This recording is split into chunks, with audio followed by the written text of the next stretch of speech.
তোলাবাজি আর মারধরের অভিযোগে এবার সিঙ্গুরে গ্রেফতার করা হলো 5 জন তৃণমূল নেতা কর্মীকে। ধৃতদের মধ্যে তৃণমূলের পঞ্চায়েত প্রধান, অঞ্চল সভাপতিও আছেন। সনদ মাঝি আমাদের প্রতিনিধির সঙ্গে আছেন। সনদ, এই গ্রেফতারি নিয়ে কি বলা হচ্ছে?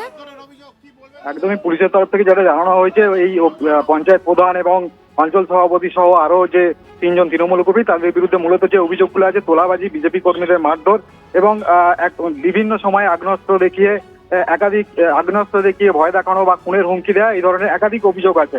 পুলিশ সূত্রে জানা গেছে যে যে অভিযুক্তদের বিরুদ্ধে যে অভিযোগ হয়েছে, আগেও যেমন অভিযোগ ছিল এবং সেই সময় অর্থাৎ তৃণমূল আমলে তাদের বিরুদ্ধে কোনো অভিযোগ জমা হলো, কিন্তু কোনো রকম ভাবে তাদের বিরুদ্ধে পদক্ষেপ নেওয়া হয়নি। কিন্তু দিন কতক আগেই এদের বিরুদ্ধে একাধিক অভিযোগ দায়ের হয়, তারপরেই কিন্তু গতকাল রাতে তাদেরকে গ্রেপ্তার করে পুলিশ।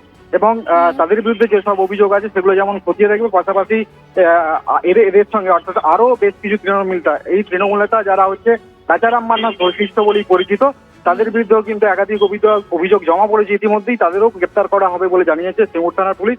আজকে এই যাদের 5 জনকে গ্রেপ্তার করা হয়েছে তাদের মধ্যে সবটাই ফলে হচ্ছে সিঙ্গুরের তারাই পহলমপুর গ্রামের পঞ্চায়েত প্রধান এবং শৈলেন্দ্রনাথ ঘোষ হচ্ছে তৃণমূল কংগ্রেসের সভাপতি অর্থাৎ বড়া কমলপুর আঞ্চলিক সভাপতি।